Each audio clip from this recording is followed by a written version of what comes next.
Հայկական քաղաքասարակության պատվիրակության պատասխանայցը Բաքու ոչ միանշանակ արձագանք է ստացել։ Հատկանշական է, որ այս վոյաժի համար Հայաստանի կառավարությունը հատկացրել է 17 միլիոն 550 հազար դրամ, այսինքն 45 600 $։ Դե իհարկե, արկատուների գրպանից։ Որն է այս այցի նպատակը հատկապես Ադրբեջանում գեներացվող հայատյացության ֆոնին, հատկապես երբ Բաքվում խայտառակապորենի դատավարություններ են ընթանում Արցախի նախկին ղեկավարության նկատմամբ, երբ հայ ռազմագերիները ադրբեջանական բանտերում են, ստացվում է մի պսևդոխաղաղության խաղ միջազգային հանրության համար, թե հայերը չեն առարկում, որ իրենց հայրենակիցներին դատում են որպես ահաբեկիչներ, այլ պատրաստ են հյուր գնալ և զբոսնել Բաքվի տեսարժան վայրերով։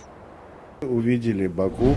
Я последний раз был в Баку в 2011 году. Վերջին անգամ Բաքվում եղել եմ 2011 թվականին։ Գործընկերներիս հետ քննարկում էի, որ հավանաբար քաղաքի այժմյան տեսքը արդեն ձևավորված էր այդ ժամանակ։ Սակայն ակնհայտ տարբերություն կա կանաչապատ տարածքների ընդլայնման, եւ դա ինձ համար խորհրդանշական է, որ եւ Հայաստանում եւ Ադրբեջանում ամեն ինչ զարգանալու է այդ ուղղությամբ։ Մենք մաքրվելու ենք ինչ-որ բացասական բաներից եւ ապահովելու երկու երկրներում էլ ապահովելու բարգավաճումը։ Բաքվում մեզ հանդիպած մարդկանց հետ նորմալ շփումներ ենք ունեցել, ինչը վկայում է այն մասին, որ մեզ համար լավ հեռանկարներ կան։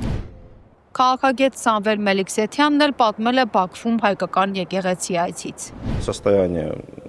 Нормально, да, с учетом того, что церковь... Վիճակը նորմալ է, հաշվի առնելով այն փաստը, որ եկեղեցին այժմ ծառայում է որպես գրապահարան, որտեղ նաև հայալեզու գրքեր են պահպանվում։ Հուսով եմ, որ ապագայում, երբ մեր երկրների հարաբերությունները կնորմալանան, եկեղեցին նույնպես կծառայի իր բուն նպատակին։ Նույնը վերաբերում է նաև Հայաստանում գտնվող ադրբեջանական ժառանգությանը։